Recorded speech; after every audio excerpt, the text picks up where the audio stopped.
Red green online present. Awami লীগের বিষয়ে তো আমরা সুস্পষ্ট বলেছি, আপনারা দেখেছেন তো ইন্টারন্যাশনাল রিয়াকশন, কেউ কিন্তু এই বিষয়ে তেমন কোনো রিয়াকশন করেনি। এটা কারণ হচ্ছে যে তারা জানে এটার পিছনে বাংলাদেশের মানুষের পপুলার একটা সাপোর্ট আছে। পুরো বাংলাদেশের মানুষ এতে আসলে স্বস্তির একটা নিঃশ্বাস ফেলেছে। আমরা মনে করি যে এটা একটা মানে পুরো মানুষের যেই চাওয়াটা ছিল সেই চাওয়াটারই একটা রিফ্লেকশন হয়েছে বিচার মানুষের। আর যেটা হচ্ছে যে তাদের বিচারের ব্যবস্থা, বিচার তার নিজস্ব আইনের গতিতে চলবে। আমরা খুব দ্রুত মানে আমরা চাচ্ছি যে এটা এমনভাবে, অবশ্যই আমরা এটাকে তাড়াতাড়ি করতে চাই, বাট অবশ্যই এতে যাতে অবিচার না হয়, আমরা যাতে এটা ন্যায় বিচারটা ইনশিওর করতে পারি, সেইটার জন্য যেটা করলে ন্যায় বিচার হবে সেই গতিতেই এটা চলছে।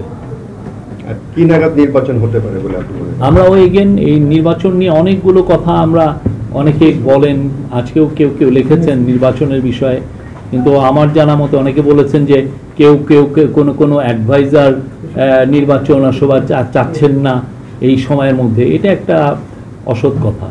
প্রত্যেকটা অ্যাডভাইজার এবং আমাদের চিফ অ্যাডভাইজার বারবার বলেছেন ইলেকশন ডিসেম্বর থেকে জুনের মধ্যে হবে। আমরা কেউ যদি অন্য ব্যর্থের কথা বলেন প্লিজ আমাকে একটু জানাবেন। আমার জানা মতে প্রত্যেক অ্যাডভাইজার এবং আমাদের কাউন্সিল অফ অ্যাডভাইজার এবং আমাদের চিফ অ্যাডভাইজার বারবার বলেছেন যে ইলেকশন ডিসেম্বর থেকে জুনে হবে, কিন্তু তারপর আমরা দেখছি কেউ বলতে চাচ্ছেন যে না এটা আসলে আমরা এটা পিছাতে চাচ্ছি। এটা একটা মিথ্যা কথা। যে আমি একটু আপনার কাছে কি কোনো পরিসংখ্যান আছে যে এখন এটা অনেক বেড়ে গেছে, আগে কম ছিল? তাহলে আমাদেরকে পরিসংখ্যান দেখান যে না আগে আমরা পুরো মাগুরা জেলায় মাসে 2টা এইরকম ঘটনা ঘটতো, এখন এটা বেড়ে 10টা হয়েছে। এরকম যদি হয় আমাকে একটু, আমরা অবশ্যই এটার উপরে মুভ করব যে এখানে কেন এতগুলো হচ্ছে। বাট আমাদের যে জানা মতে ল অ্যান্ড অর্ডার সিচুয়েশন আমি বলবো যে ইমপ্রুভিং, এবং আপনার ন্যাশনাল যে স্ট্যাটিস্টিক্স, আমরা এই স্ট্যাটিস্টিক্সগুলো আমরা ওয়েবসাইটে দিচ্ছি এবং আমরা যা দেখছি যে এটা মোটামুটি একই রকমই আছে। খুব যে বড় কিছু জাম্প হয়েছে, যে একটা বড় উল্ফলন যে দেয় যে না জাম দিয়ে যে অনেক বেড়ে আছে সেরকম আমরা দেখছি না। আমরা মনে করি পুলিশের ভূমিকা যদি ভালোই না হতো তাহলে তো আরো খারাপ অবস্থা হতো। পুলিশ তো তাদের ভূমিকাটা পালন করছে, আমরা তো দেখছি।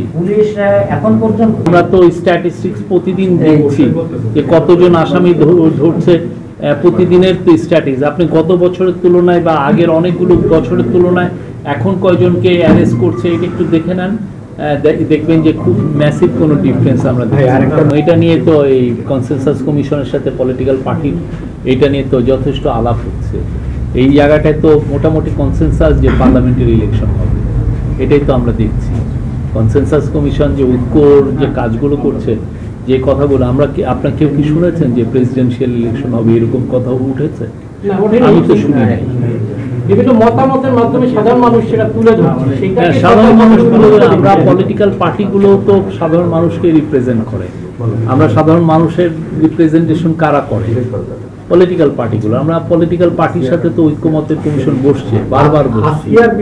এই বিশেষ প্রতিবেদনটি যদি আপনাদের ভালো লেগে থাকে অথবা উপকৃত হন তাহলে অবশ্যই এই চ্যানেলটি